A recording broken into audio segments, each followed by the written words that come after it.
Remember, you guys are muted. Good afternoon, everyone. Today it's July 9th, 2020. Our virtual regular council meeting is about to begin. Madam Clerk, can you do roll call, please? Mayor Bieneme, Here. Vice Mayor Desame, Here. Councilwoman Keys, Here.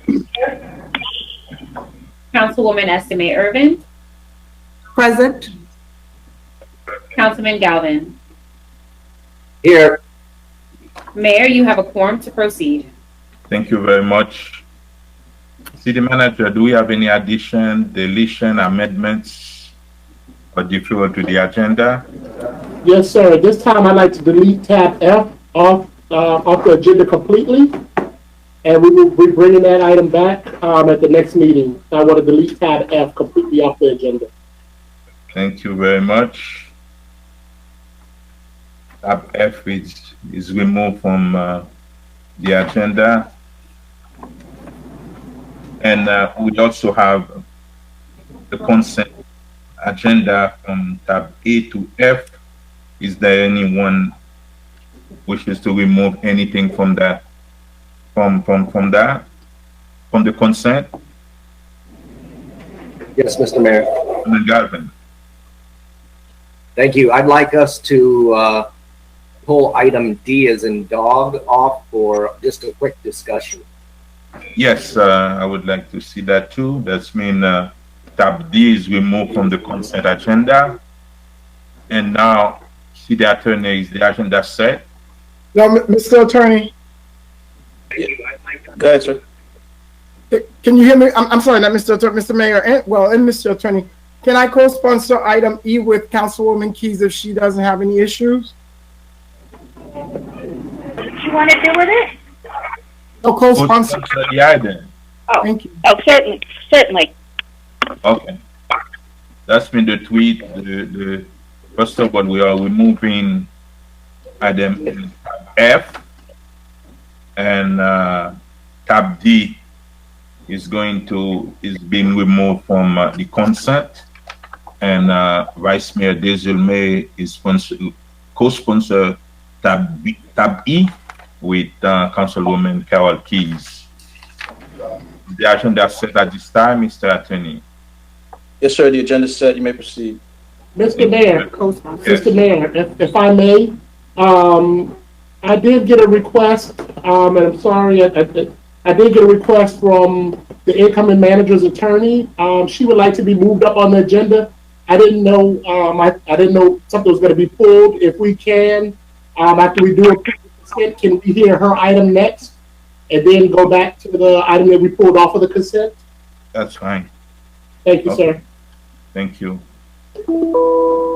And now special presentation about COVID-19 update by Commander Angelo Branson. And also update on hurricane preparedness. Yes, good afternoon, Mayor and Council. Commander Angelo Brinson, Emergency Management. Brief update on COVID-19. As everyone knows, we are still operating in a state of emergency due to COVID-19, even though we are in the process of reopening throughout the county to moving toward a new normal.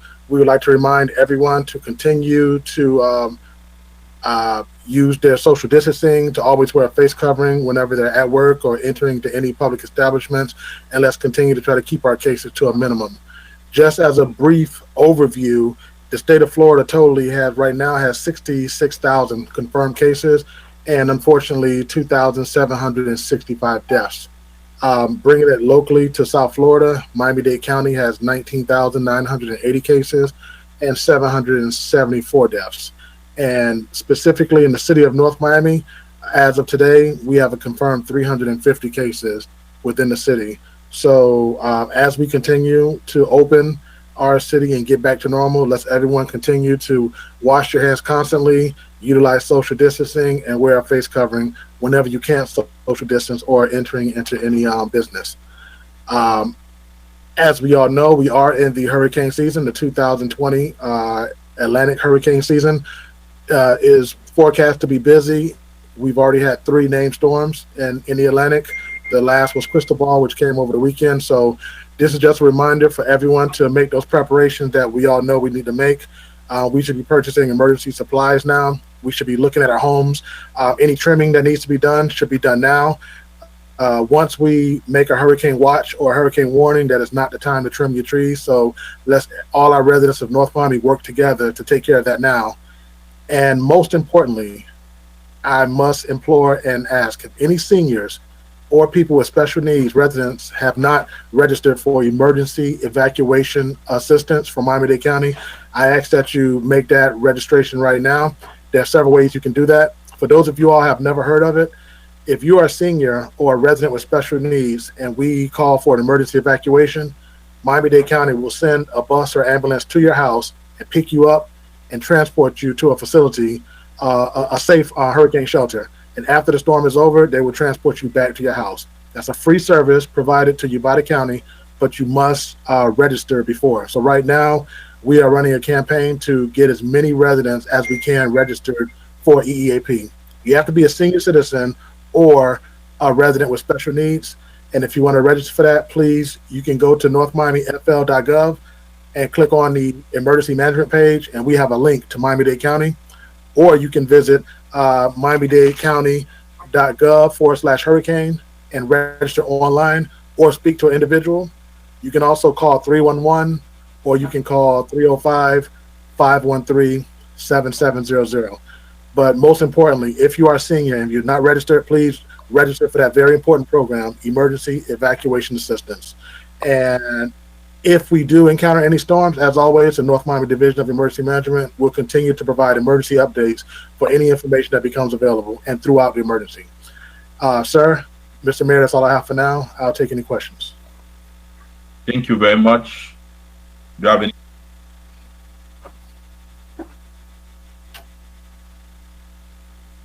Mr. Mayor, can you hear me? Yes. I had met with Brenson and his team, along with the deputy manager last week to discuss those items. So I want to thank Brenson and his staff, and we'll do what we can to make sure that our seniors are, not only they get the information, but they are registered for these important services, because we know we had a problem 2 years ago at the North Miami Senior Library, North Miami Senior High School, where we had to open up another shelter, and our residents end up coming last towards the end while we did not have enough space. So it's important that seniors out there or folks who are disabled, Brunson, I believe it's disabled, Yes. and If you have any disability, any special needs, or if you're a senior citizen. So you can be any age if you have a special needs or disabled. yes, so please call that number or call one of us, and we will get the information out to the appropriate person. We'll make sure that you are registered with the county. Thank you. Thank you. Thank you. Thank you very much. Do we have any other questions? No other question. Thank you. Thank you very much. Can you hear me? Yes? Yes, I, Okay. yes. Thank you very much. Thank you, Commander Benson. Madam Clerk, for Consent agenda. Unless a member of the City Council wishes to remove a specific item from this portion of the agenda, tabs A through C and tab E constitute the consent agenda. These resolutions and items are self-explanatory and are not expected to require additional review or discussion. These items will be reported as individually numbered resolutions adopted unanimously by the following motion. Open quotations of the consent agenda comprised of tabs A through C and tab E be adopted. Close quotation. can I motion on the consent, please? So moved. Second, Just to confirm, Councilwoman Keys, did you just second? I did. I have a motion made by Councilman Galvin to approve the consent agenda. The motion was seconded by Councilwoman Keys. All in favor? Aye. All opposed? Okay. Motion carries with a 5-0 vote. Mayor, I just want to correct on the record. It was our outside attorney, Brett Snyder, who requested for us to move the item up on the agenda. He had a meeting going on later on, so he requested to move it up. So that was, I'm sorry, was it the incoming manager's attorney, but it was our outside attorney. Thank you very much. And now can we move to tab D before we, and Councilman Galvin, you have a question about tab D. Sure. Thank you, Mr. Mayor. My question is pretty quick. I had some in the community, including a reporter with the Miami Herald, who wondered if this was some sort of way that the city was partnering with ICE on immigration issues. I understand it to be about partnering on customs issues, but I wondered if maybe the chief or somebody else could explain the difference. Is the chief available? No. Go ahead, Chief. Yes, sir. Good afternoon, everyone. Larry Juriga, Police Chief, Councilman, and council members. This is related to our 2 detectives who work in an undercover capacity, detached from the police department, working money laundering. And HSI, or U.S. Immigration and Customs Enforcement, they give us the federal jurisdiction when our investigators travel around the country doing money laundering. They are not taking part in any sort of deportation. They are not taking part in any sort of immigration. It's simply for federal jurisdictional purposes. They are not, again, taking part in any type of deportation or immigration. Okay. Thank you. Thank you. Another question, Chief. That's been collaborating with the Immigration Service. What about if the Immigration Service or ICE want to come and ask your help to investigate about an illegal immigrant in the city? We don't take part in those type of activities, sir. Okay, you telling me this is only for your officers to go in and do investigation outside the city boundary? This is for when a federal case involving money laundering throughout the country. Money laundering only. Money laundering throughout the country. It could involve narcotics, but it's the majority of their time is dealing with money laundering throughout the country. It does not involve us going and dealing with an immigration detail, a deportation detail. Okay. Okay. Thank you. Is there any other question, Vice Mayor Desulme? Yeah, I'm just glad Councilman Galvin had pulled it for clarification. You know, in the time where we are, and I looked at the item again because I did receive several phone calls again. Unfortunately, you know, I believe our chief, but you know, I'm very hesitant about ICE. So there was a language on there that says if it was very specific, I would not have any problem if it states exactly what you said. But one of the, I'm trying to pull up the legislation. One of the rules, the resolution, one of the rules, one of the lines in there did mention something that we will work with them. And I think it's the word that the which has nothing to do with none of us, but it's just the nature of it. It says the city of North Miami and the U.S. Immigration and Customs Enforcement, Homeland Security Investigation, you know, voluntary cooperation, and assistance. There's a line in there reading the entire resolution where it doesn't specifically, I'm not too comfortable now where the resolution does not say exactly what you just said, Chief. It goes into it's a mutual agreement, but that it kind of broad. It's a little bit too broad based on, it says adequate services to address foresee routine emergency situation. So I don't know what they would foresee I don't know what's their emergency situation. And the second whereas goes into where the nature of the conditions where beyond the police, beyond the control of the services of the equipment and services, and just go into a lot of the whereas. So I wish it was that So the comfort level is not too much there in terms of that. And I know we do all these mutual MOUs between counties, between cities, and those are fine, but it's just that right there. And I don't know under Florida Statute 23, if the attorney, Mr. Attorney, since you approved this, would you tell me what Florida Statute 23 authorizing mutual aid, what does that statute say? Sure.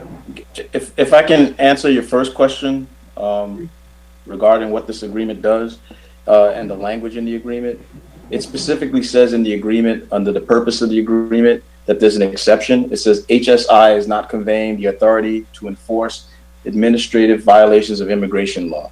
So what Chief says is in the agreement. This agreement does not. It's in under the title paragraph under the paragraph titled purpose. Yes. The second paragraph Yes. at the last sentence in italics, it says HSI is not conveying the authority to enforce administrative violations of immigration law.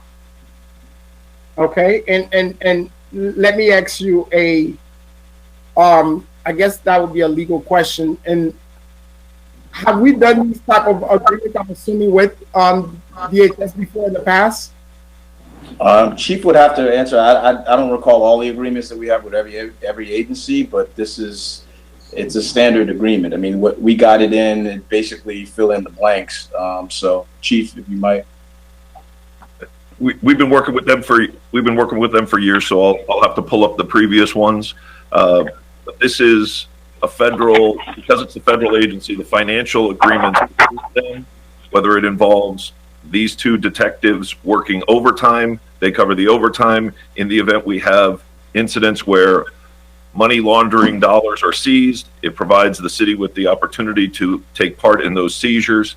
I certainly understand the concerns regarding this organization. However, I'm assuring you that our two detectives are not taking part in immigration or deportation practices. This is just for our money laundering investigations. Understand that, but at the same time, your officers, but if it's a joint agreement, can they come in and conduct an investigation about undocumented people in the city? But the federal agency can go anywhere they want to go. Yes, that much we know. Right. But let me ask you a question. A resolution like that has been, how many cities in Miami-Dade County have signed that agreement? Are you aware? I believe there's I think there's a dozen and a half involved in the money laundering strike force. So wait, let me ask. So, Mr. Attorney, I'm still trying to. Okay, looking at the resolution, which paragraph you were referring to? The second? I'm not looking at the resolution, sir. I'm actually looking at the actual memorandum that we're executing. Oh, the memorandum. Okay. The actual agreement that we're executing. Okay, all the resolution does is give us the power to execute the agreement. The agreement itself tells you what the responsibilities are between the parties, and that agreement says that this agreement does not convey the authority to enforce administrative violations of immigration law. Okay. Again, can we remove it to the next agenda so we can have more clarification and more questions can be answered?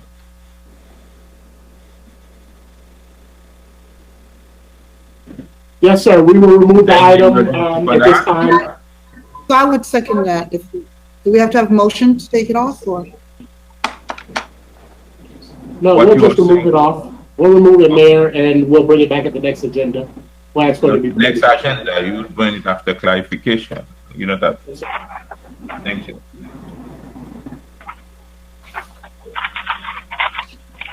Madam Clerk.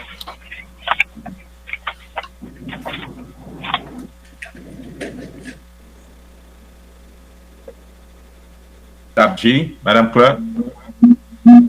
Resolution of the Mayor and City Council of the City of North Miami, Florida, authorizing and approving the execution of an employment agreement with the city manager in substantially the attached form, providing for an effective date and for all other purposes. Tab G.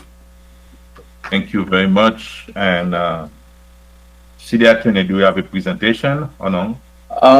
Actually, I'm not sure if outside attorney Brett Schneider's on, but he was handling the negotiations. If he's on, he will take over. If he's not, then I'll present it. Brett, are you there? Can you hear me? Okay. Can you hear me? Oh, there he is. Okay. Yes, we can hear you, Brett. Go ahead. Okay. You can hear me. Great. Fantastic. So what you have is a 3-year contract that was negotiated between the city and the new manager. The end result is it's substantially the same as the agreements that the city has utilized in the past for both the prior city manager as well as the current city attorney. So there was some negotiation back and forth, and the new manager was very gracious. She had made some requests and ultimately was willing to come off of those requests to make a contract that would work for the city. So the gist of it is it's a 3-year agreement. However, it can be terminated at any time by either party. The termination provisions are set forth in paragraph 4. If there's a termination without cause, it's the standard 20-week severance as provided under Florida law. The initial compensation is $252,000, which I understand was the amount that Mr. Spring was receiving at the time of his separation. And essentially all other provisions in here are mirror the provisions in either Mr. Spring or Mr. Cazot's contracts. The only other different provision is that there is a section in here providing for a $10,000 relocation expense to be paid to the new manager for her having to move and relocate from California to South Florida, and that's in paragraph 13. But with the exception of the salary and the relocation expenses, this is a pretty standard contract that follows the formats that the city has used with your current attorney and with your prior manager. And with that, if you have any questions, I'm happy to answer them. Thank you very much. My question is for the attorney representing the city manager.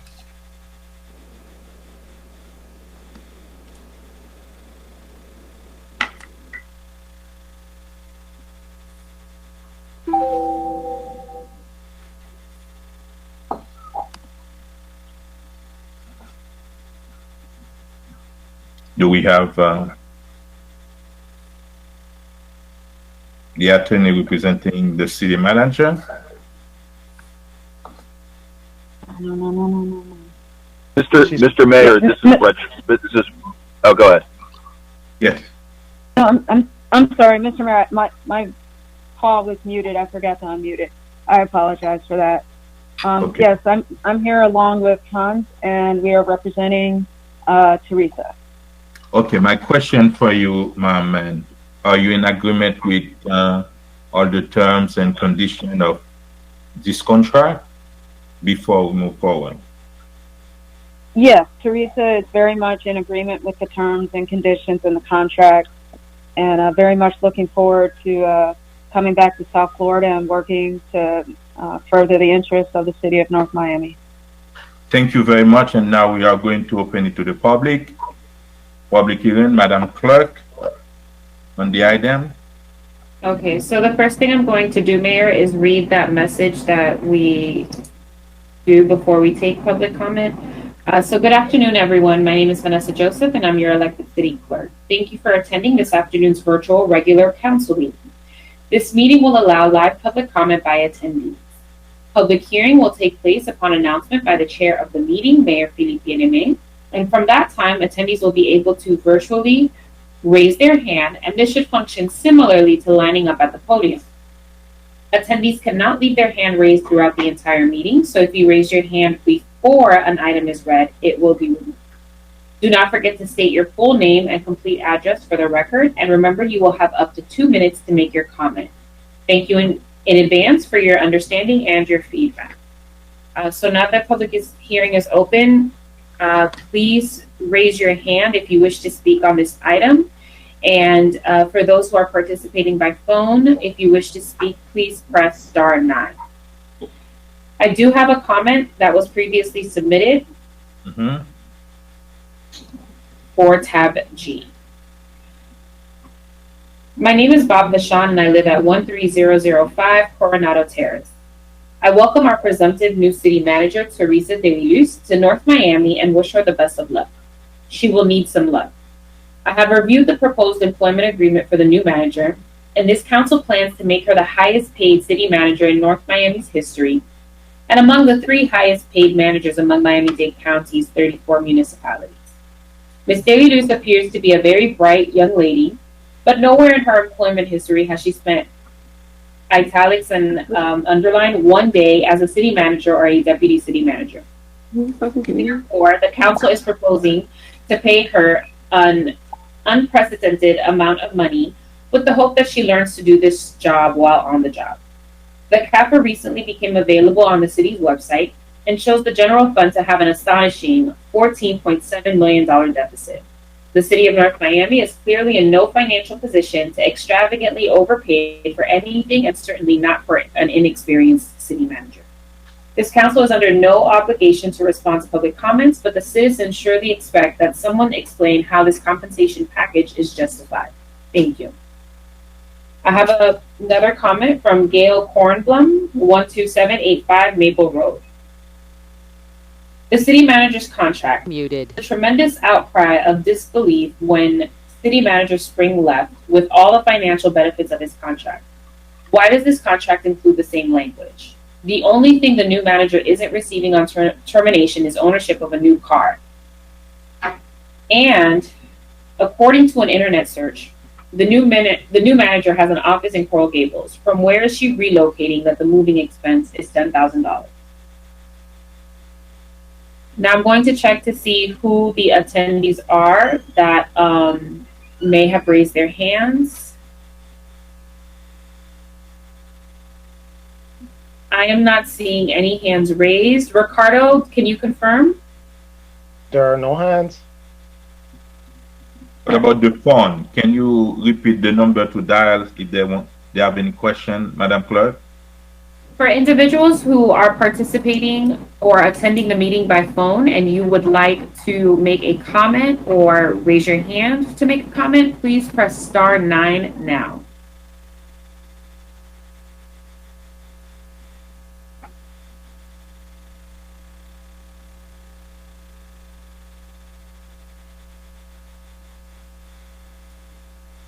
I do not have any hands raised at this moment, Mayor. Thank you very much. Let's move it to council members. Any question? Yes, Councilman Galvin. I can see Carol. Yes, go ahead. Thank you, Mr. Mayor. Question through you to our labor attorney. Why did you start with the highest salary level that Mr. Spring had? Mr. Spring had a more lengthy background in public service. Why did you feel it a good idea to bring Ms. Theralos' pay level to that level? Good afternoon. This is Brett Schneider again. So that was what was requested among several other items. And, obviously it's tricky to be able to negotiate these items outside of the sunshine.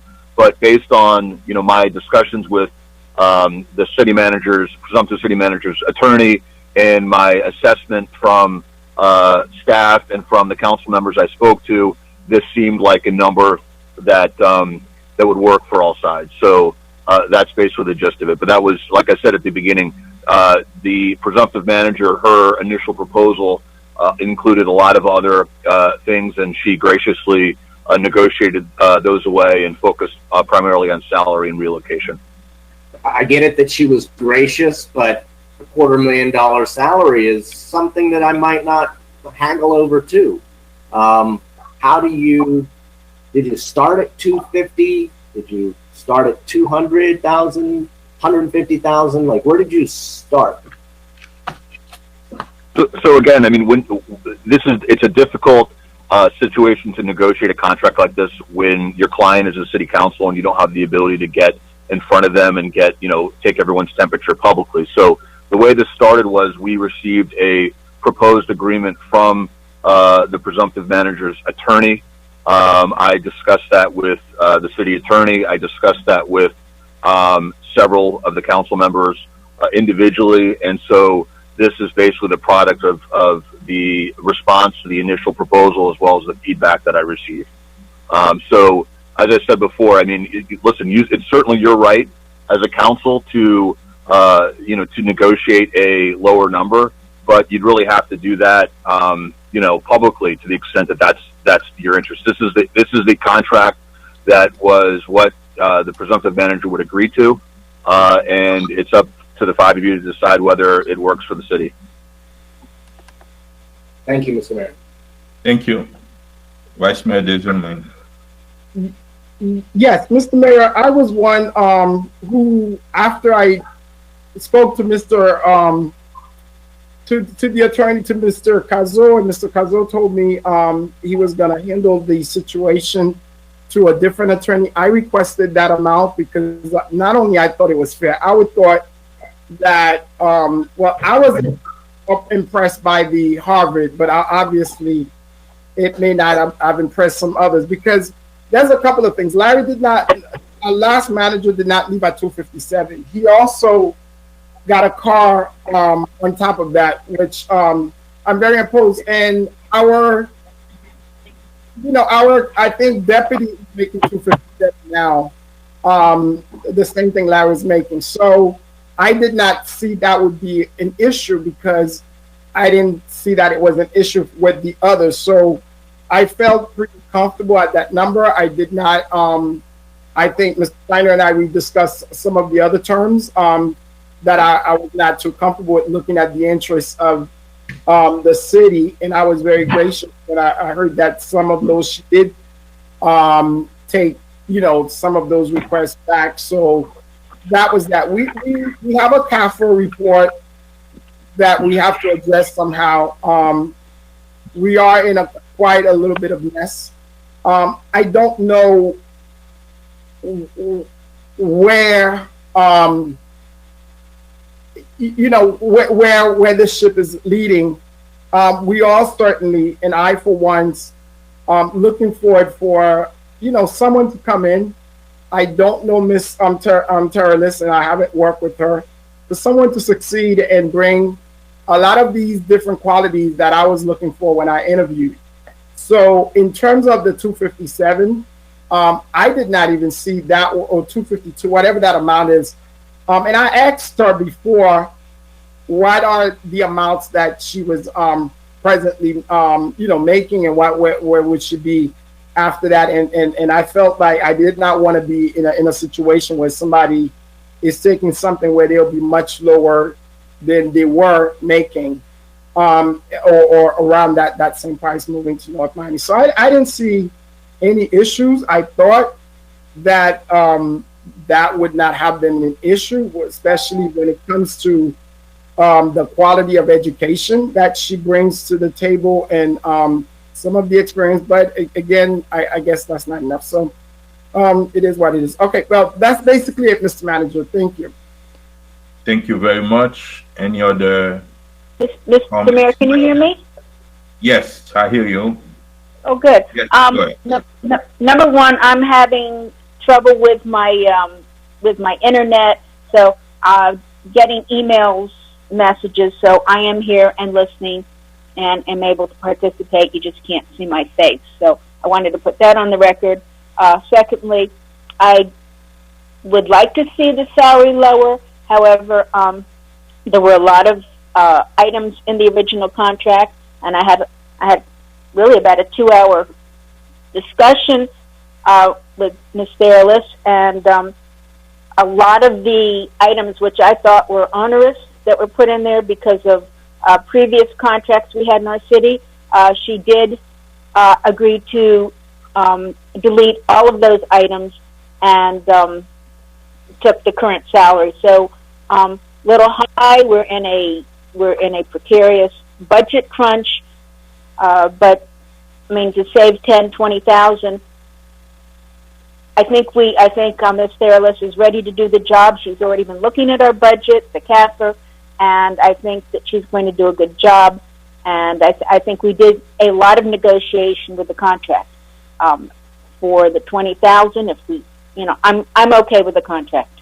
It's a little high, but I don't think that we're able to do much better to be anything really meaningful to save us that much money. Thank you. Thank you very much. And yes, Vice Mayor. Mayor, real quick, I just want to clarify. I want to apologize. The interim manager is not making whatever the amount was. He got a 10% increase. For some reason, I thought he was at the same grade as Larry, but I know there was an increase there. So I do want to clarify that on record. But I did know when he did and moved up from deputy to interim manager, I knew that he got something. I thought it was the same whatever amount that Larry was getting every 2 weeks or whatever, or every week, whatever the case is. So I do want to put that on the record. I'm sorry. Thank you very much. Councilwoman Estimé Irvin. Thank you, Mr. Mayor. Good evening or good afternoon, everyone. One of the things that when I was interviewing Mrs. Terrellis, is one of my concern was our deficit. The big talk right now is at the coffer, and I don't want to really get into that, but I had heard rumblings that we would have had a deficit. And one of the things that we talked about is, are you confident that you can come in here and clean this mess? And after my interview with her, I was extremely confident of that. So with all of the negotiating back and forth, I am very comfortable. And I wanted to make sure what I'm happy about, believe it or not, is that this is a 3-year contract, because to give the city manager an opportunity to come and to take us to that finishing line that we need to go to. So I would like to make a motion that we approve this this resolution, and hope to have a second from one of you. I want to ask a question. When would be the starting date? Because I don't think I see that. Before July 1st, it says on here. No, Okay. Okay. I don't know if my colleagues agree with me, if we can make the contract when the date effective immediately. What do you mean? If What do you mean effective? the contract passed and she's in charge. Yeah, but she won't be getting. When is she moving here, though? Okay, I don't have that question. Oh, okay, that's what I'm saying. Let's leave it the way it is. Okay, let's leave it the way it is. Huh? Is Miss Terrellis, Mr. Mayor, may I speak? Because in the previous, the initial contract that I got, and the point was to start immediately, but she will get in pay starting July 1st, something like that. And she'll agree to those terms? Are you available? The attorney for, hello?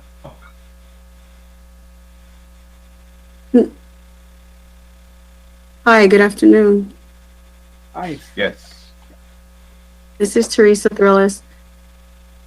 Okay, I can't see you.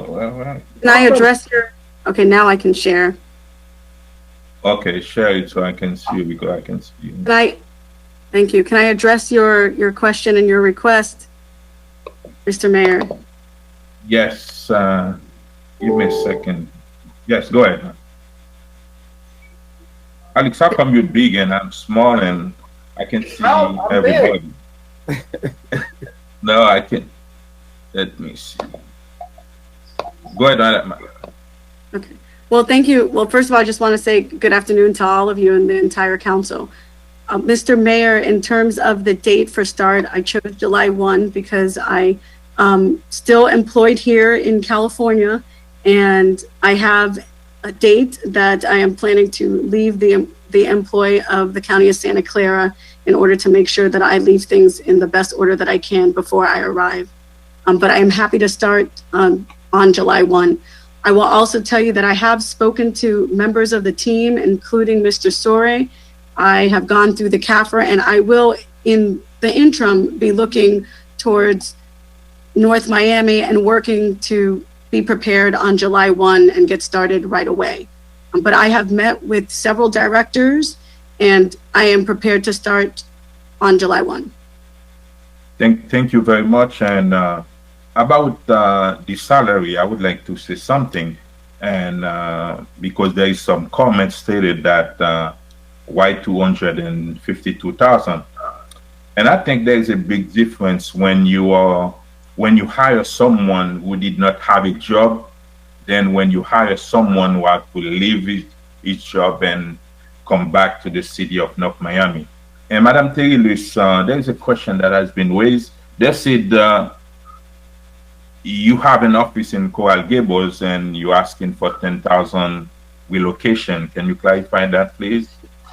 Yeah, I don't live in Florida. What I do have is a mailing address because I am a member of the Florida Bar, and that mail is sent to a Coral Gables address where my mail is received. That's when right now you're working in California, right? Yes, I work in California, but previously I had an office in Coral Gables, and I've kept a mailing address in Coral Gables for the Florida Bar, to clarify that on the record. And if I may respond just on salary, I think one of the issues I would if I would ask Madam Manager, I would not go. No, I'm not. We're not going to discuss the salary. It's just a comment that I was trying to make. We do that. Yeah. I did. Thank you, ma'am. Mr. Mayor, I did ask her, like I said with the other one, so that's why I really didn't see this would have been an issue. So that's why. So I didn't have nothing. Thank you. And we have a motion on the floor. Can I have a second? Vice Mayor, second the motion already. Madam Clerk?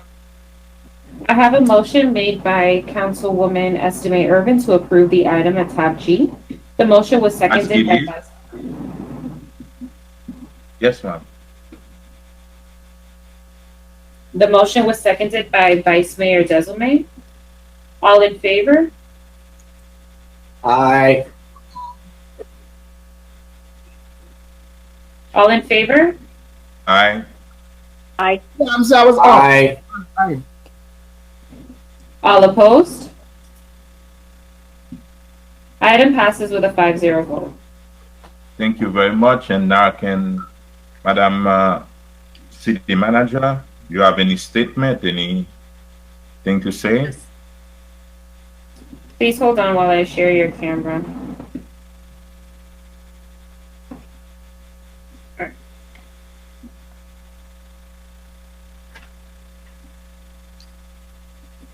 Good afternoon. First of all, I want to say thank you to Mayor Ben-Amé, Vice Mayor Desilme, Councilman Gavin, Councilman Estimé Irvin, and Councilwoman Carol Keys. This is going to be of a personal nature for me, first of all, to tell you that of being of Haitian descent and coming to North Miami in a city that has so many residents that share my heritage, I'm especially proud today. My late father, Genius Thorilis, was a strong supporter of a healthy and strong Haitian community here in the United States, and I share his fervor for that. I am also honored to be able to have the ability to work for all of the residents of the city of North Miami. And I truly believe that I would be able to, through management of the city, unite all residents of North Miami to have one North Miami. I know that we have, as a city, some challenges before us, including the pandemic that we're currently going through. I believe that my experience working through emergencies and actually managing our supply chain here in California, in the county of Santa Clara for this pandemic, will be of great help to the city of North Miami. I plan to take on this task with transparency for the residents of the city, with the integrity that I have carried with me throughout my entire professional career. I will be able to get the city through our current financial challenges. And with those challenges, I will also focus on making sure that we have a sustainable city in the future and looking at our environment and our infrastructure. I will be concerned with making sure that we provide the highest and best resources and services for all of our residents. And I will also ensure that the city of North Miami is a workplace that all of the city employees are proud to come to every day and focus on supporting the residents of the city of North Miami. I thank you for your confidence in me, and I can assure you that we will see change in North Miami and that the city of North Miami will be among one of the top cities, if not in this country, most definitely in Miami-Dade County. I will be looking to make sure that we benchmark across the entire country so that in the area of services, in the area of our finances, in the area of our infrastructure, that we move to the top of this United States.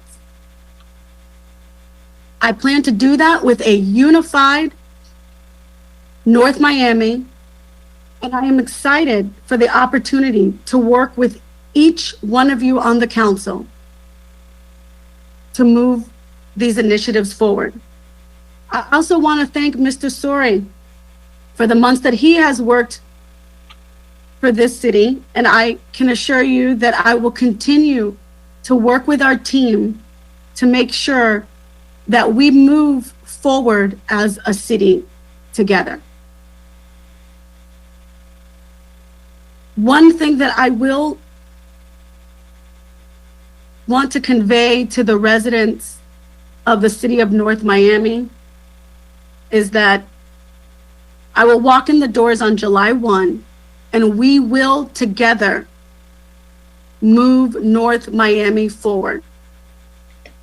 I will be open and transparent to our residents, and I will always be willing to answer the concerns of everyone that comes before me. That is what I can tell the residents they will see when I walk through the door. I also want to thank a few other people. For one, I have to thank my parents because they have pushed me through my profession and they have always been supportive. And with that, I say, God bless you all and God bless the city of North Miami. Thank you. Thank you very much, Mrs. Terulus, and welcome to the city of North Miami. And now we're going to move to the next item on the agenda. If you don't have any question for Ms. Terulus, and we move our camera. Thank you very much. And now let's go to the next item. Tab H.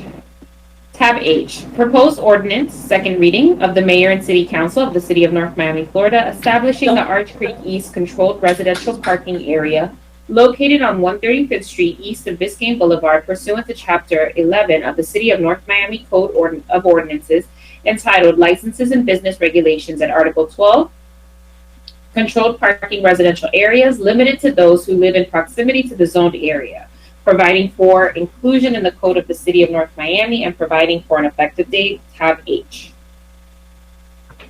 Is there any presentation or we just move? Yes, Mayor and Council. As you recall, back last year, in March of last year, we passed the ordinance. It's the umbrella ordinance that allows us to create residential parking areas throughout the city. This is the second reading on this and the companion item for the area around the Red, White, and Blue store. This residential parking area extends from Biscayne Boulevard east along 135th Street. It does two things. On the townhouses that are located on the north side of the street, It creates special parking areas there so that only residents of those townhouses can park in those areas. And then along the street, it restricts parking to only residents in the evening hours, and it also restricts the length of time that individuals can leave their cars there. It's also only no commercial vehicles during the evening parking. Those are the things that this ordinance does. As you said, we have the residents have supported this. We've talked to all the associations. We've met with them along with Councilman Galvin. We do have the support of the community, so we hope that you'll support this for a second time and pass this into law. Thank you. Thank you very much. Do you have any public comment, Madam? So if anybody wishes to speak on this item, please raise your hand. If you are on the phone, if you are participating by phone and wish to speak, please press *9 now. I don't have any previously submitted public comments. I'm going through the attendee list to see if we have any raised hands, and I do not have any hands raised. Ricardo, can you please confirm?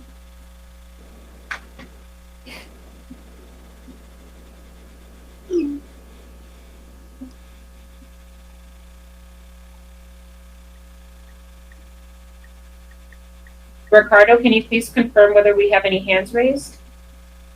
There is no one raising hands right now. Thank you. Thank you very much. Council members, can I hear a motion? Motion to Second reading, yes. So moved. Second. I have a motion made by Vice Mayor Desame to approve the item at tab H. The motion was seconded by Councilman Galvin. Mayor Biename, how do you vote? Yes. Councilwoman Estime Irvin, how do you vote? Yes. Councilwoman Keys, how do you vote? Yes. Vice Mayor Desame, how do you vote? Yes. Councilman Galvin, how do you vote? Yes. Item passes with a 5-0 vote. Thank you, everybody. You're welcome. Tab I. Tab I, proposed ordinance, second reading of the mayor and city council of the city of North Miami, Florida, establishing the Griffin Biscayne Park Estates 1 controlled residential parking area on Northeast 127th Street between Northeast 5th Avenue and Northeast 6th Avenue, and on Northeast 4th Avenue between Northeast 125th Street and Northeast 129th Street, pursuant to Chapter 11 of the City of North Miami Code of Ordinances entitled Licenses and Business Regulations at Article 12, Controlled Parking Residential Areas to limit parking to those who live in the zoned areas, providing for inclusion in the Code of the City of North Miami and providing an effective date. Tab I. Hey, Mayor and Council, again, this is a companion item. This is the second of the two residential parking controlled residential parking areas that we've created. This one is slightly different than the one on 135th Street. In this area, as you know, we have an issue with one of the retail businesses there parking along the residential neighborhood. The last time we brought this to you, we had a much larger area. Based on your comments the last time, we've reduced that area to it's almost only a one-block area between 125th Street to the south, 129th to the north, and then 4th and 5th Fourth and 5th east and west. We have the residents, actually Councilwoman Mary Estime Irvin and I met with the residents before the first reading of this item. They're very much in support of it, and we hope that you'll support this item and vote it into law. Thank you. Thank you very much. Madam Clerk, do we have any public comment? So anybody who wishes to speak on this item, please make sure your hand is raised. If you are participating by phone, please press *9. I'm going through the list of attendees. We don't have any previously submitted comments on this item.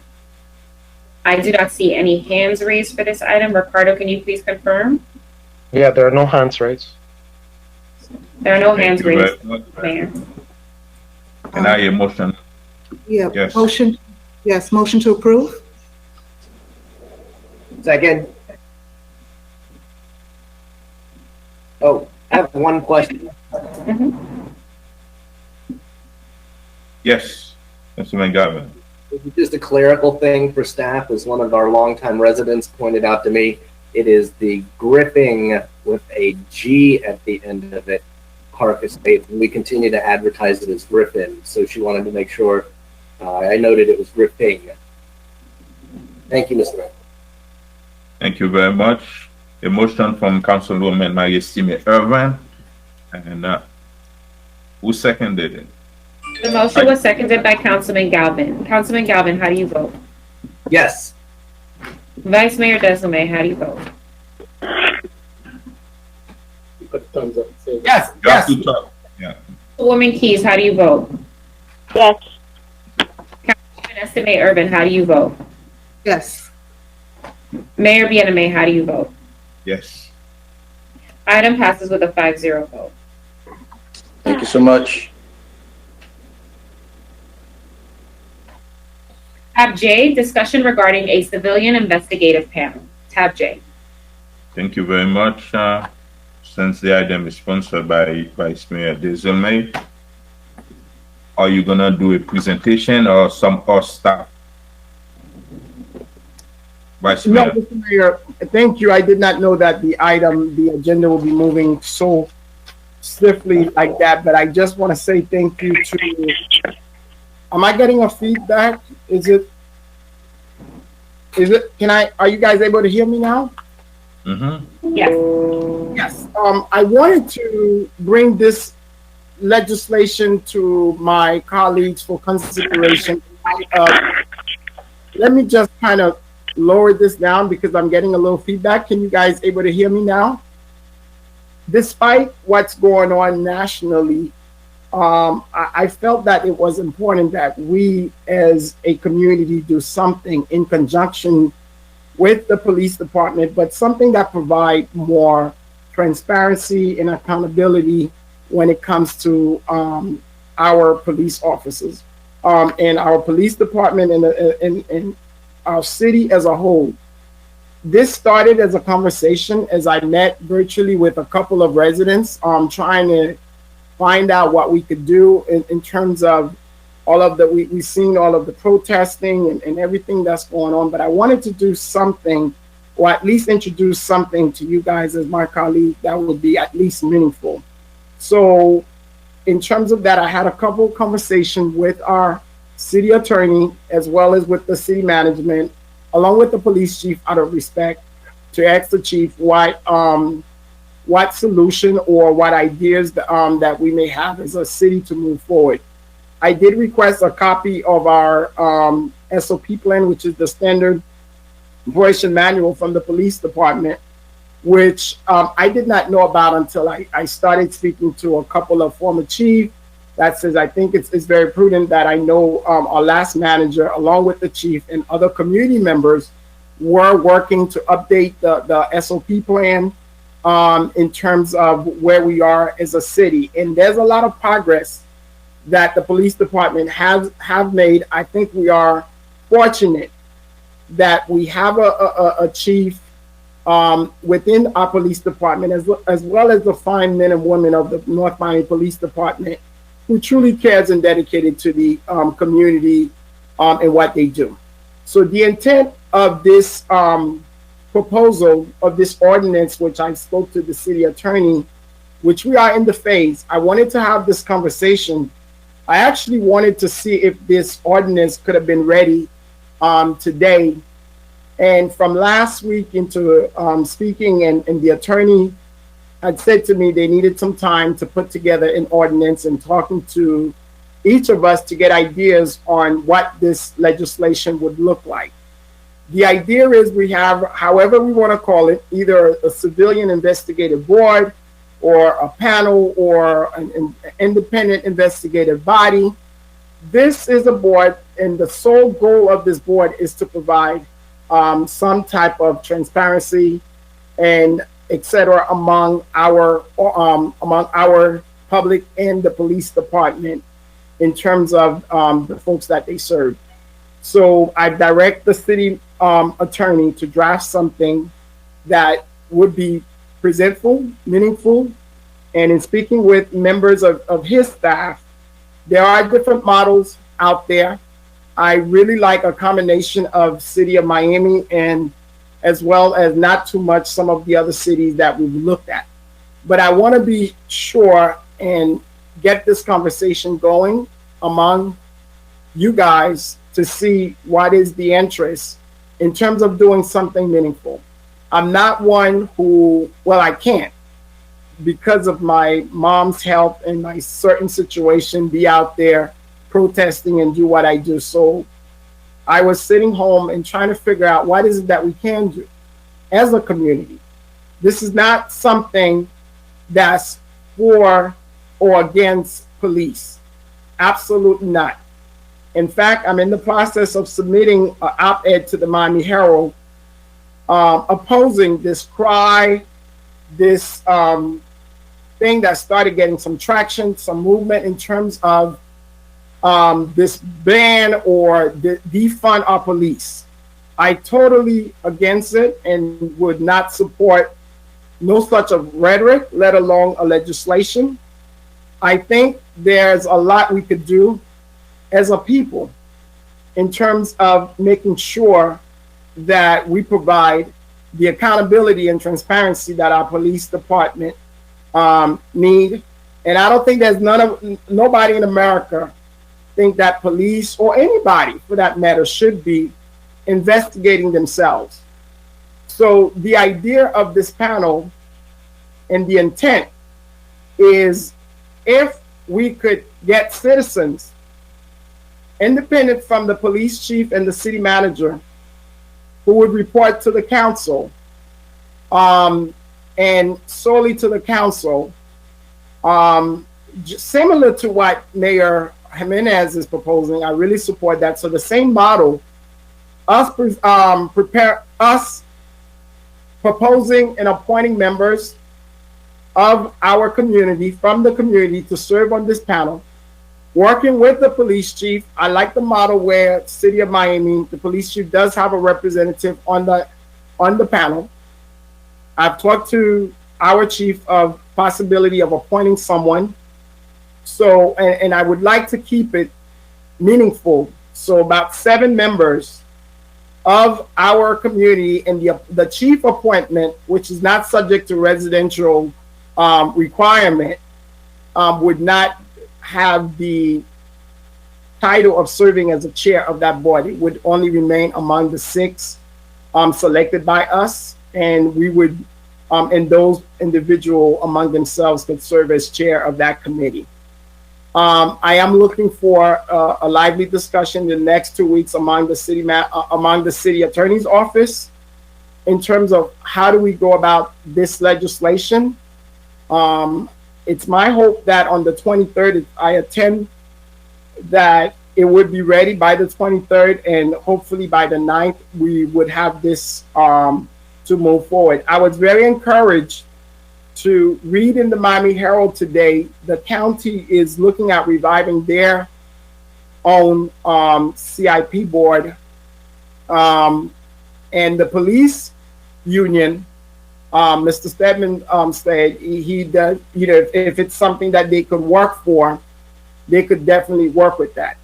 And I would like to encourage our talk to the chief, to the fine men and women of the North Miami Police Department, but this is something for the community.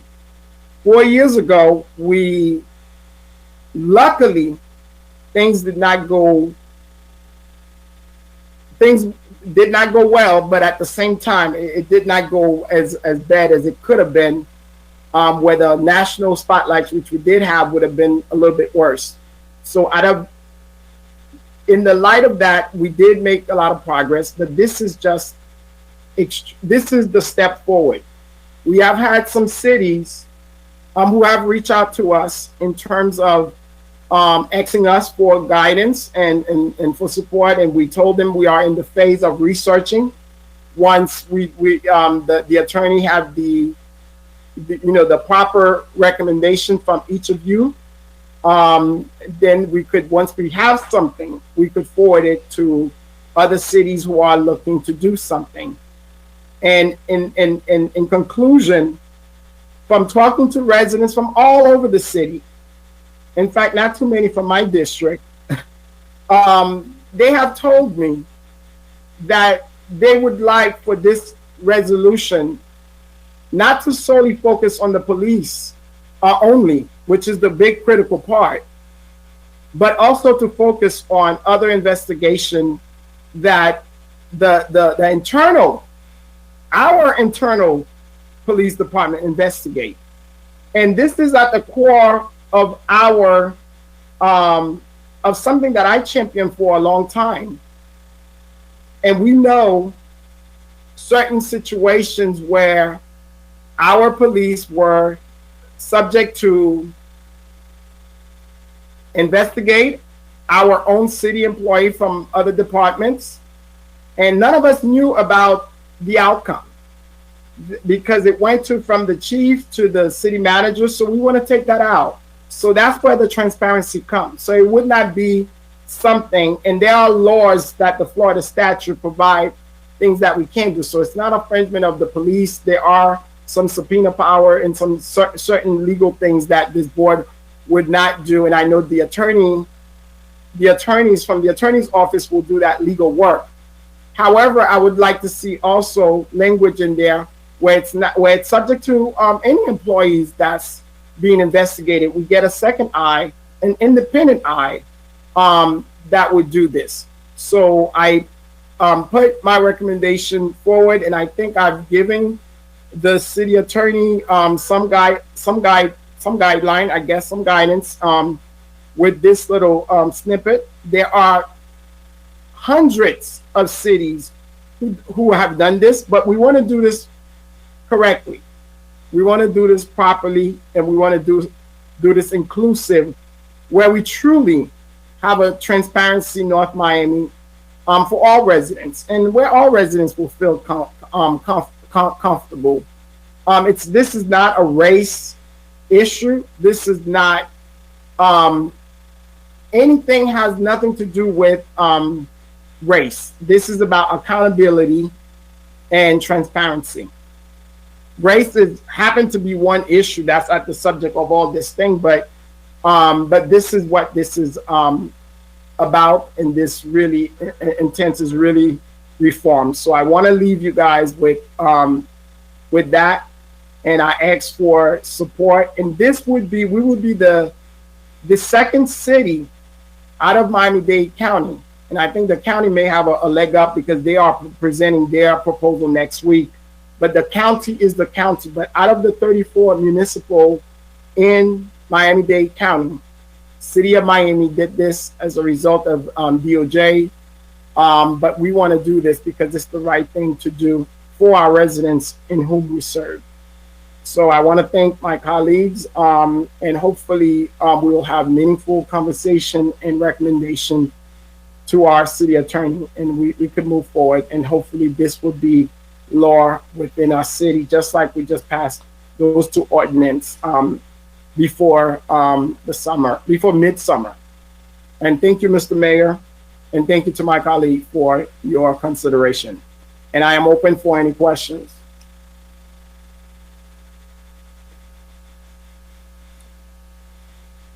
Yes. Any questions? Thank you very much. Any comment, question? Yeah, yes, Mr. Galvin.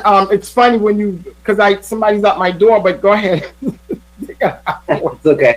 I have great concern with this because if it's not handled, can you hear me? Yes, go ahead. Can you hear me? Okay. I have great concerns because I'm worried about what would qualify these residents to sit in judgment of law enforcement officials who have all sorts of background and training. Yes. I had one person reach out to me today, one resident reach out to me today who's upset that a particular person was recently promoted and wants to use this as a way to demote that person. And my biggest concern, it's not the transparency. I have to say, North Miami Police has done a fantastic job of late. The community policing is off the charts. They're working with PAL. We've had 2 protests in the city that went absolutely smoothly. My biggest concern is not transparency. We're all for transparency, but what's to qualify members of the public to sit on this committee if they've never served in law enforcement, if they have no law enforcement background, if they're just looking to be angry. I have big concerns about it. Thank you very much. Do we have any other comments? Could I comment, please? Yes. Can you hear me? Okay. Yes. I would like to pursue it, but we have this board. I agree with Councilman Galvin. What can this committee do? What if they make recommendations? We also are bound by our bargaining position with the police unions. So I'm not sure what exactly the committee will do, but I'm willing to look into that.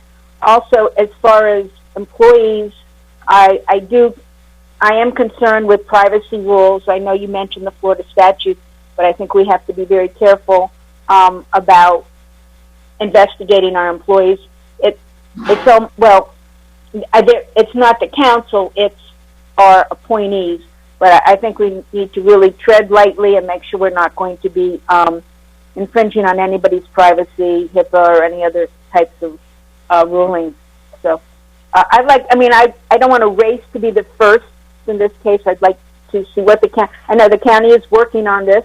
The city of Miami has done it. So I'd like to see what models they've done and make sure our police chief, Juriga, they've made such strides in the last couple years since our incident, and they have gone with body cams, and they are really in communication with our community and are so mindful of all this. So I think they've already made the strides. I don't think it's like all of a sudden an emergency, oh my God, we got to see what our police department's doing, because I think they're really acting in the proper manner. But I'll support you to look into it. Thank you.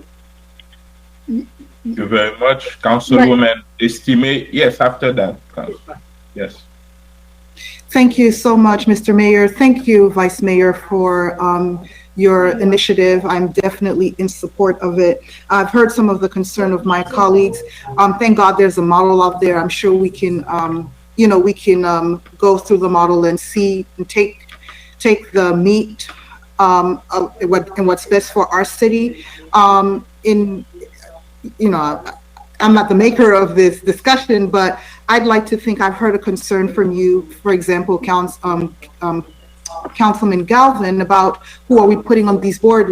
If I'm looking at, and I happen to be looking at the City of Miami's panel, these are people that we would put on the board. So I would hope that we would have trust in the people that we put on the board to serve in such capacity. But anyway, I'm happy that we're being proactive. I'm so proud of our police department. I know that we have taken the steps since whatever incident we had in the past, but I'm glad that we are still being proactive, that we're not waiting for an incident to be reactive, and that we are taking this. So I'm very in support of this item, Mr. Vice Mayor. Thank you. Thank you. Mr. Mayor, you want me to go? Yes, you want to add any comment before we move forward? Yes, sir. I want to say thank you to all my colleagues, Councilman Galvin, Councilwoman Keys, and Councilwoman Estimé Irving. In response to this oversight board, first and foremost, I don't think one of us sitting here knows who the police department investigate, what goes on, and how it's being done. So that's being done right now. I don't think, because it's not in the nature of the way these board investigation work. You are not putting on these boards investigators. That is not your role, and the resolution will detail the qualification is either attorney or law enforcement background, residents that you will put over these boards. It's just like the public voting you in.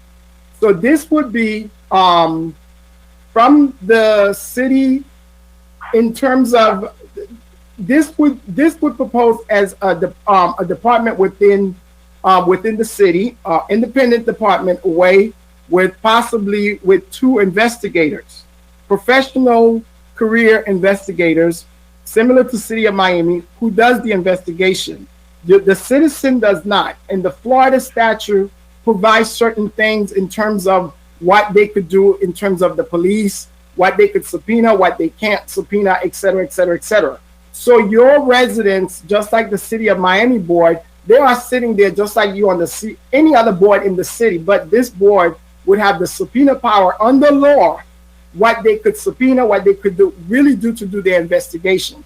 I don't think we're saying that the police department, our police department, are the best and all this, but we don't know who investigate crimes within that department. So that's a function that they do. So they would, the professional would be the one who hired whoever's the investigators in most of those cases. So it would be the structure that I'm looking at is perhaps 2 investigators. City of Miami has 2 investigators.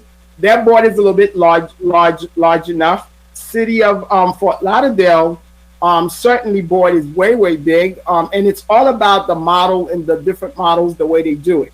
The final recommendation, which will have absolutely any impact in disciplinary action from the board, that's not their purpose. When we said oversight, is them getting the oversight. You have a second set of eye instead of getting 1 pair of investigation. So in that case, Mr. Councilman Galvin, I don't think we would have the issue, well, you know, that we had in reference to the recent issue that we had. So you will have an independent outside of the city of investigators that's also investigating the same crime or the same action or the same whatever it may be, not necessarily crime or action, but whatever that they are investigating. That's what they do, and they will make their finding available to whatever's appropriate in terms of the council. In terms of the budget, it's most of these CRP are 1.5% to 2% of whatever the police budget is. So it's not in terms of a whole bunch of money. And based on what I'm seeing around doing my research, they have never exalted their whole whatever 2%, whatever that budget may be, or 1% of that budget. I think City of Miami is 1.5 or 1% of the whole city budget. And like I said, it's a minimum staff. The people that we put on there are not staff. They are volunteers just like us. They are, I guess, board members who have a staff, and the staff would be doing the day-to-day operations, just like the police department investigative staff. Not as big, but certainly we just need to make sure that they have the proper resources to do what they need to do in terms of whatever investigation that they need to do. So these appointees, hopefully you guys would be appointing, do not necessarily, they are not investigators. And it would be based on the ordinance, how the attorney office is written it in terms of their qualifications, if they need to be a law background, you know, law enforcement background, but these are residents that you are appointing to any other board. It's similar to any other board that we have in our city, but except they will have the power to gather whatever information, investigate whatever matter that deemed to go to the internal, you know, police, et cetera, et cetera, et cetera. And although we love what the police do, but it's not all areas who see things the same. You know, I know one of my colleagues mentioned that we have done a lot. Yes, we have done a lot. And I think all of us agreed. And I don't think none of us, at least for me, talking about not doing much more. But this is something that is meaningful. And this is something that, again, that has nothing to do with, you know, with race or any, it sounds pretty good to someone who feel like the system is up against them. But I think I've heard from more other race than Black folks in terms of this is a good step. This has nothing to do with you know, Black folks feeling that they need the oversight. This is everybody. should feel like it's good to have another eye to look at things and to really look at it differently. So again, I say what I said before, just to say that. Yes, Councilman Galvin. Will your proposal that you bring back have an attached budget or budget approximation? Well, I would assume that the attorney will be working with all of you, so it's not really. It'll be me as the sponsor of this. But yes, if I would propose 1 to 3%, 1 to 2% of the 1.5 to 2% of the whatever that the police budget is, which I think is almost half of our general funds, would go to do that, and that's for the person who's running the day-to-day and the investigators. That's all that money is for, and whatever that they use to do the their investigative. From reviewing City of Miami and other cities, they have never gone in terms of using over their budget, so it's not something that's really the money is too much where it's spending overly. It's basically if the budget, the way I think the City of Miami is written, if they get a raise, the police get a raise, that department also get a raise. So the county, what happened with the county board is because that due to the the recent thing that we had, the county budget kind of defund, and next week they are looking forward into bringing it back. So in terms of all of the necessary resources, this would be something that would be a tie to our police budget. So that would be part of the proposal. So if they get a decrease, the board get a decrease. If they get an increase, but that would be like 1 or 2%, or 2%, not nothing big. So it would be part of the ordinance in terms of that to just kind of make sure this way we get the oversight and the accountability. Thank you very much. And since it's a discussion, and I think the city attorney was taking notes, that means he's gonna bring back the ordinance with based on what's out there. And I'm pretty much sure there's a lot of cities, not just in Miami-Dade County, but in other counties or other states doing the same thing. That's been. I hope that. You look at that. And one thing I want to mention, and I think Vice Mayor, you mentioned that the idea of defunding the police department. I don't share that idea, and whoever has that intention better not come and spread it in the city of North Miami, because I will go against it. And thank you very much.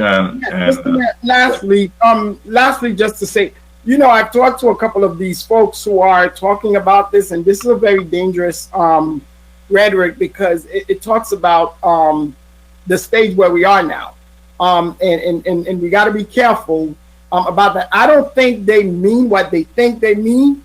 We in government know what does define the word is very, very plain. You know exactly what it means. But they are talking to a couple of folks was like, what happens? I don't know how many times I've called the police. I mean, I may call the police more than any of y'all here on a weekly basis. In terms of residents calling you, they need this, and that. Who do you go to? The police. So I asked them, what do you want me to do? Do you want me to go to the homeowner president and say, hey, I have something, somebody's breaking into my house. I need. So and they said, no. I don't think that's what they mean, but you are correct. They need to fix that and correct that. And I don't think we have anything to would do with that. And that's not something that we need to be even entertained. So so I totally agree with you. Thank you very much. And I think we're going to move on. It was a discussion. We don't need any vote. And the city attorney going to look at different cities and come up with something in the budget and for us. And now we're going to open to citizen forum. Madam Clerk, do you have anyone wishes to speak, or do you have any email or letter sent to you prior to the meeting? Yes, I do have some comments that were previously submitted. However, for those who are participating, either by phone, or on, the actual application, please, raise your hand. If you are participating by phone, you can raise your hand by pressing *9. I'll start by reading the comments that were submitted via email to our public comments email. Randy Grice, 40 Northwest 124th Street, North Miami, Florida 33168, District 4.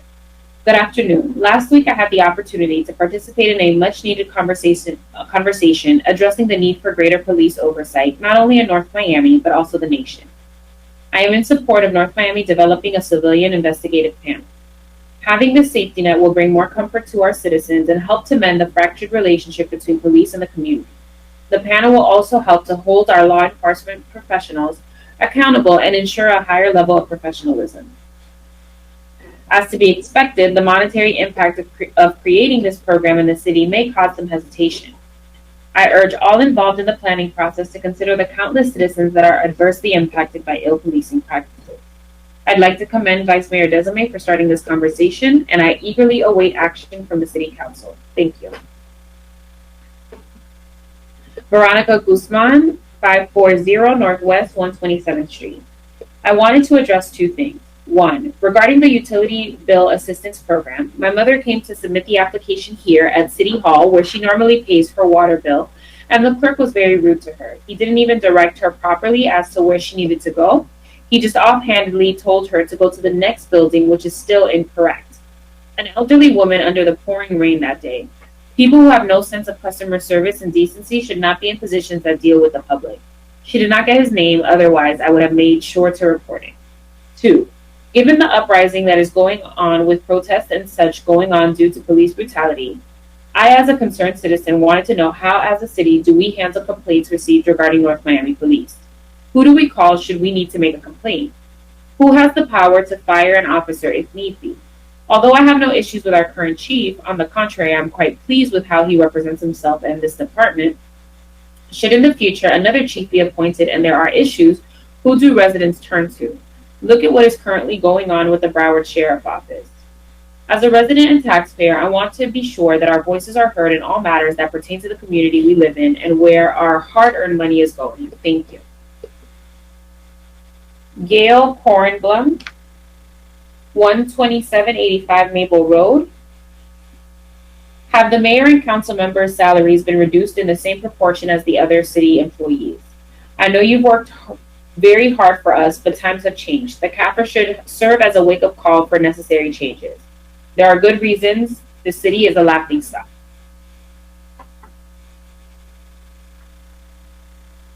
My name is Laura Hill. I live at 13075 Griffin Boulevard. Stormwater Park on Northeast 9th Avenue and Northeast 144 in District 3 was designed as a water mitigation park on a repetitive lost property designed and funded by the Van Allen Institute and completed last August. It is the first of its kind in our area. It truly is a beautiful feature and an example of a good use of flood-prone land. The problem is that it has not been maintained in a manner that will make it an asset to the community, and as such, there have been complaints about mosquitoes, unkempt plants, and is at risk of being demolished. Instead of throwing in the towel on the project, I would like to propose that North Miami Council create a resolution to rename the small park and help establish a Friends of, insert new name, park to maintain it. Additionally, the installation of a pump inside the pond will prevent the ability for mosquito larvae to develop. The Friends of the Park would also take on building a relationship with the park's direct neighboring property owners so that their feedback is taken into account. The park must work for everyone, and it is my belief that through resident participation, a small city investment for a pump, and some mulch, we can have a beautiful and sustainable water mitigation park in our city. Thank you. I'm going to now review the list of attendees to see whether anyone has raised their hand to speak.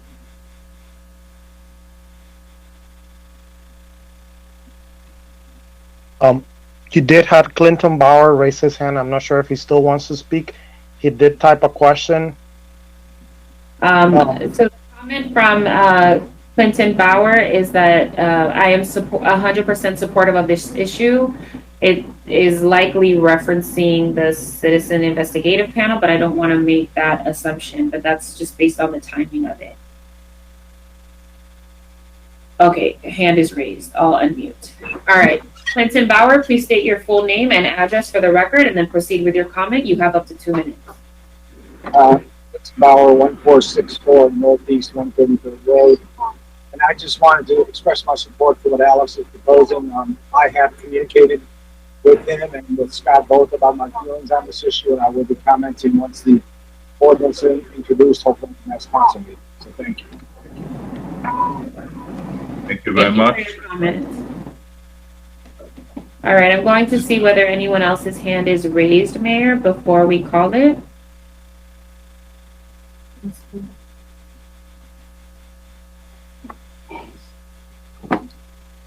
All right, I do not see any hands raised. Ricardo, can you please confirm?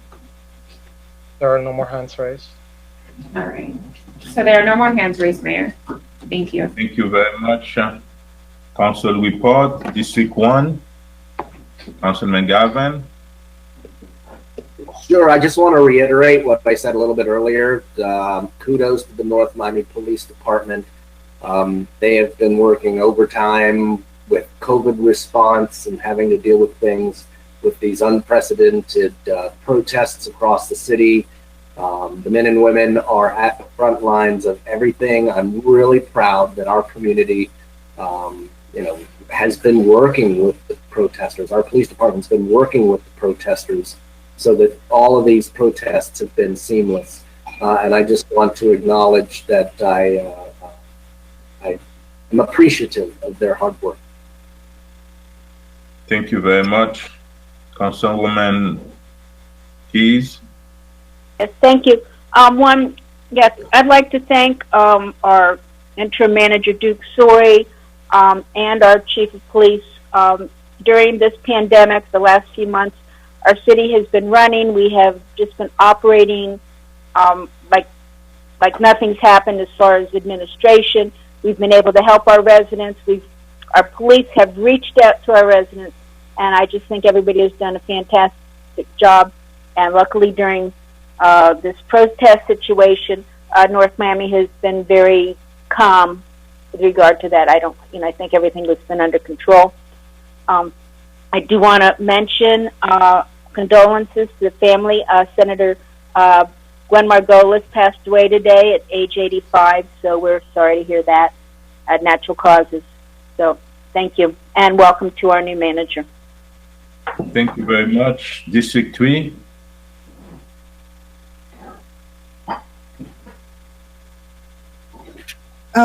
Thank you. Just before we start getting into deep subjects, I just want to say hello, say happy belated birthday to our mayor, Philip Bien-Aimé. Hope you had a great birthday yesterday. Just wanted to say that. Today, at this present moment, George Floyd is being laid to rest. As a nation, as a community, we mourn the senseless killing of Black men taken at the hand of those sworn to protect and serve. Week after week, we are reminded of the many lives that were taken at the hand of law enforcement officers and racist individuals who do not understand that Black lives matter. Yes, all lives matter, but right now, at this moment, our Black and our brown brothers and sisters are hurting. Years of oppression, inequality, health disparities, and have been exposed to the point of no return. We as a community cannot turn our heads and take blind to the eyes to this crisis being felt around the globe. As a single mom, a mother of a Black male, 17 years old, I'm afraid, I'm tired, and I cannot lay dormant. So tomorrow, I invite all of you to join all of us at the Peaceful Caravan Rally for Justice in your car, beginning in North Miami Beach at 17011 Northeast 19th Avenue and end right here in our City Hall. I would like to commend all of our North Miami Police Officer Department who will be assisting during this rally and for all of their hard work and each and every day. I look forward to working with the North Miami Police Department. Importance of community policing to light, as well as reviewing the standard operation procedure to ensure that our community is doing our part. So thank you. I would like to take, if you would allow me, Mr. Mayor, just a moment of silence as they are actually right now getting ready to lay George Floyd's body.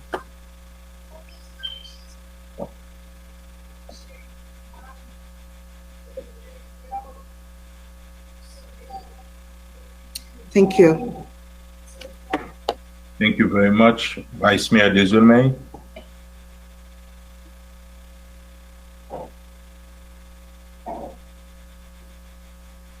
You're on mute. You're muted. Yes, thank you, Mr. Mayor. I just want to say thank you again to my colleague for listening to my proposal. I do want to share the sentiment with Councilwoman Keys and say today we lost a giant, one of our fearless leader in Miami-Dade County, Senator Gwen Margolis, passed away today. And Councilwoman Irving, Estimate Irving, I want to say you are right, and I do relay everything you're saying, especially being a Black man in America. And a lot of my friends, I want to say this, a lot of my white friends, which I have many,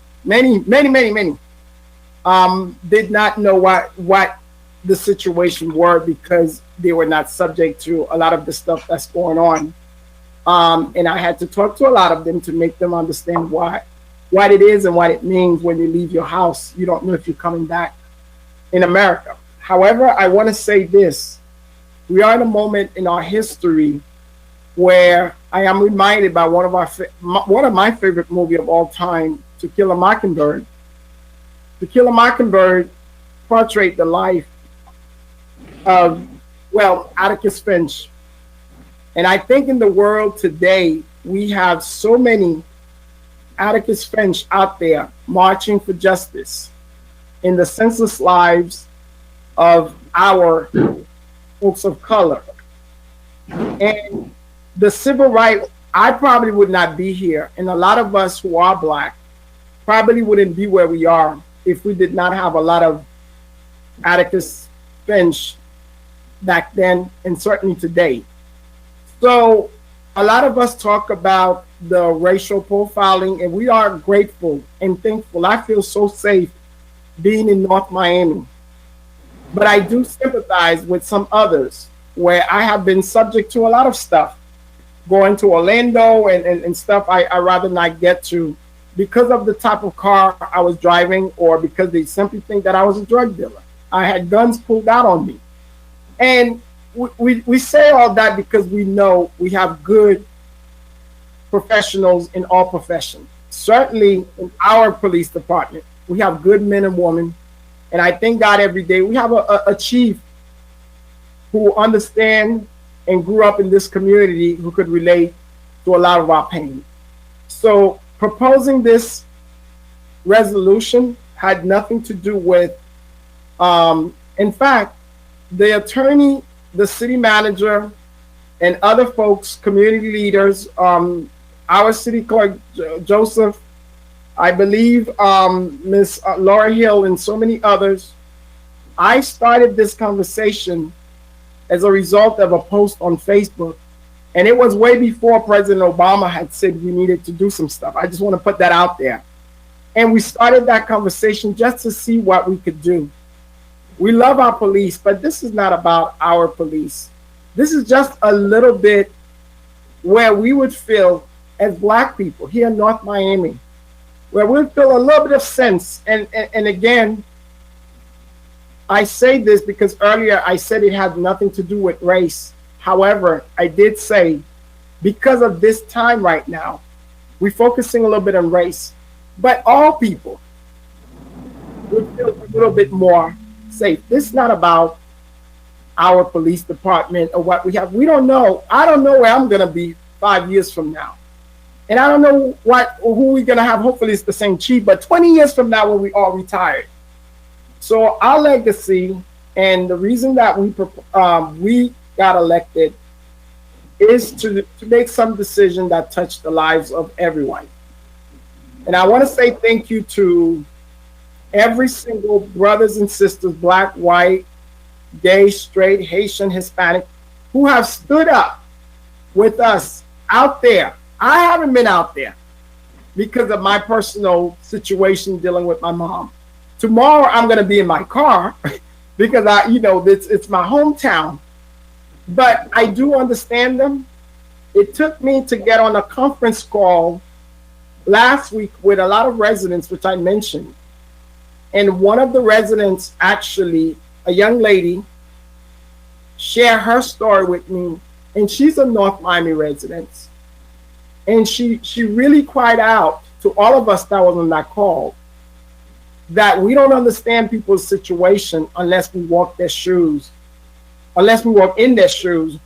And the fact that she was hurt because she witnessed it. She said all the other times was okay, we heard about it.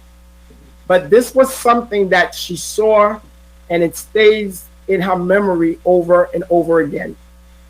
And I wouldn't go into more detail, but she was very public with the outcry that she had. So again, I want to thank all of my colleagues on the North Miami Council, and I am proud every day to say I live in a city where others, maybe not too far from us, the views are different. So I want to say thank you.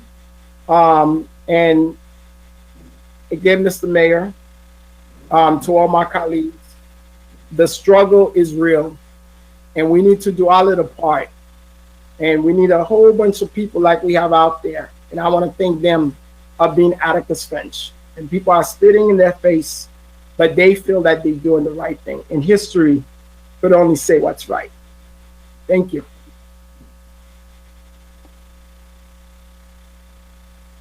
You're on mute, Mayor. Thank you very much. And first of all, I want to commend Councilwoman Estime Irvin for thinking about George Floyd and his killing. And I want to commend Vice Mayor Desulme for bringing policies that can change the situation, because we do understand that a lot of people are protesting and that's all they can do. But us as a member of the government, we need to bring policies that's going to change the situation, because it's been over 60 years since every time there is an action and we're on the street protesting. But a lot of those people protesting, they've been in power, they didn't do nothing to change that situation. Us, we have the opportunity to do that. Not only assist people protesting on the street, making sure that doesn't happen to also children or someone else, but also we are in a position to bring policy. We are in a position to change things and making sure that doesn't happen never and never again. And this is our chance. So I look forward to, especially for the city of North Miami, so we can bring policies that's going to change our city forever, and for that to never happen in the city of North Miami. That being said, then let's pass it to our city clerk, Vanessa Joseph, for your report. All right, thank you, Mayor. So to start, I would like to remind everybody, if you have not already done so, please fill out your census. We have certain tracts within the city of North Miami.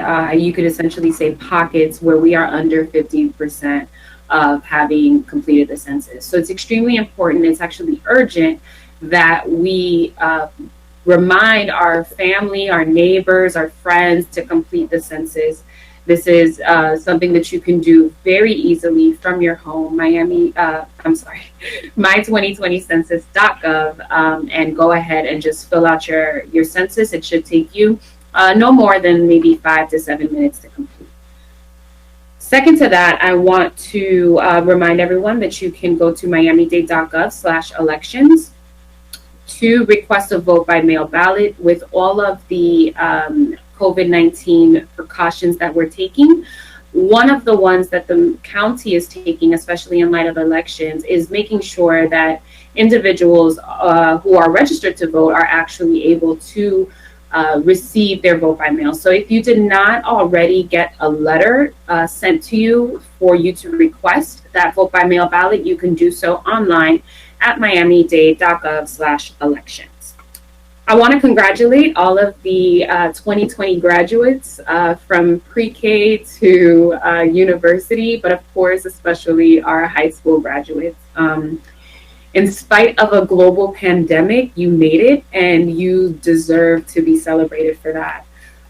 You have overcome barriers, and that all of that got you to this point, and that shouldn't be taken lightly. And as you move forward, I urge you to stay encouraged. I urge you to stay motivated and to continue to push for success, as one day you'll be the ones to solve all of the world's problems, which many of you have actually started doing recently.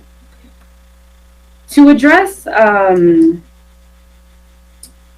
the issue of Black lives and racial injustice in this country, civil rights is still unfinished business within the United States. And I don't think that we can afford to continue ignoring the unjust and inhumane treatment suffered by Black people across America.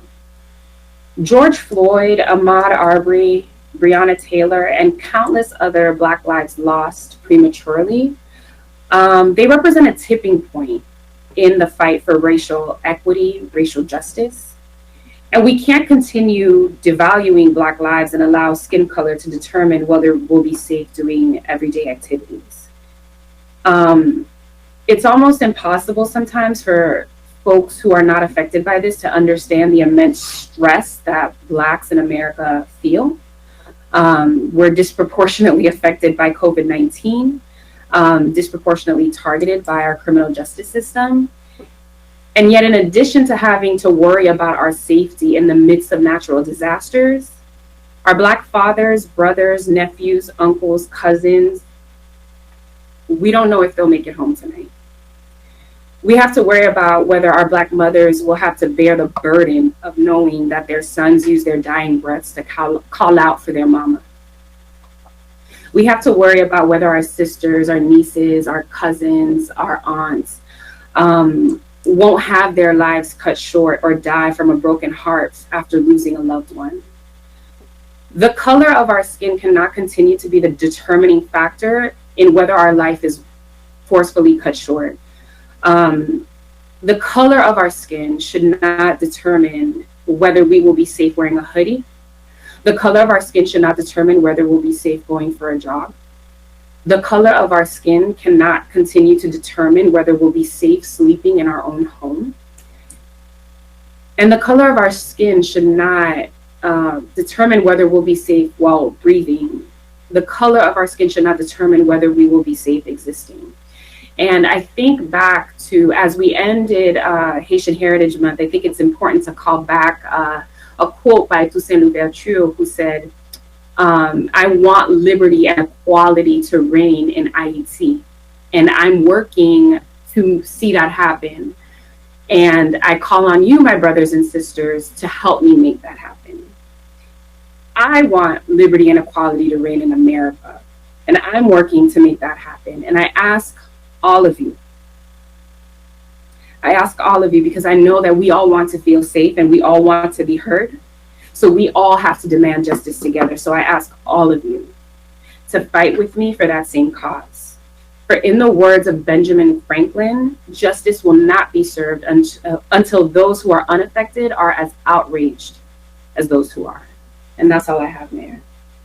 Thank you very much. City Manager, your report. I have no report, sir.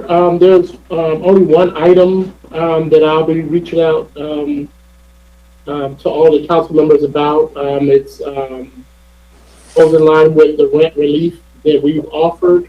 It completely went over But my head, but we do have a couple rental properties that the city owns. That we do have individuals that do pay us rent. It has come to my attention. Some of those individuals did try to apply for our rent assistance program and maybe didn't get in. So that's something I'm going to be reaching out to you all, to the mayor and council about. It's about 20 units that we do have. Right now, I have the staff trying to gather who exactly, I'm not saying waiting for everybody, but who exactly was affected by COVID, and they're getting that information to me. So it's something that's going to be coming up, and I will be reaching out to each one of you in preparation, possibly for the next agenda, or if it's something that does fall below the $25,000 that we get consensus on for us to address some of these individuals. That's it for me, sir. thank you very much, City Attorney. Yes, Mayor, I heard the discussion regarding the civilian investigative panel. We, as you know, and I think Councilman or Vice Mayor has already mentioned, we've already started doing the research. So we hope to have an ordinance for you at the next meeting. Just keep in mind, it will be an ordinance. It'll be the form of an ordinance. So the first reading, the next meeting, and the second reading will be the last meeting in July. So we really have a short time frame to get this done if we want it done before the summer hiatus. And that's all I have. Thank you. Thank you very much. As far as hiatus, you know, we are in the middle of a pandemic, and we have to work together. And a new manager is coming, and I'm not in favor of going recess this year, and I would prefer that we don't come with that resolution, and we leave it open. If we have to meet, we meet, and for this summer. And I don't know what my colleagues think about that, is to call on that resolution. Yes, go ahead. I think Councilman Galvin wanted to say something, but I wanted to, because his hand was raised. I didn't. Question, but yeah, I do want to say something. Yes. Go ahead, Councilman Galvin, and I'll go after you. My question is for the city manager. We can come back to it, but I agree with you, Mr. Mayor. This might not be the year for us to go on recess. Yeah, if we're not gonna have meeting, we can cancel the meeting, but I don't think it's a good idea to go on recess and go hiatus for this year. Yeah, well, especially what happened the last time we went on hiatus. But and on the note of that, is it possible next time we could bring the CAFA on the discussion item? Because we didn't get into it today, and I wouldn't, just where we are. So is it possible next time, Mr. Mayor, we could talk about it more in terms, the CAFA report and some questions that I have. But I want to say also, Mr. Mayor, Ms. Joseph's trying to take my job being the census chair, and Mr. Deputy Manager, interim manager, we gotta look out for Ms. Joseph, for City Clerk Joseph. So I do want to say this on that note. She did remind me, as the census chair, I did not do my job, but I need to kind of make sure Natasha. Yes, I need to make sure that we come up and let everybody know where we are. So the national standard is 68%.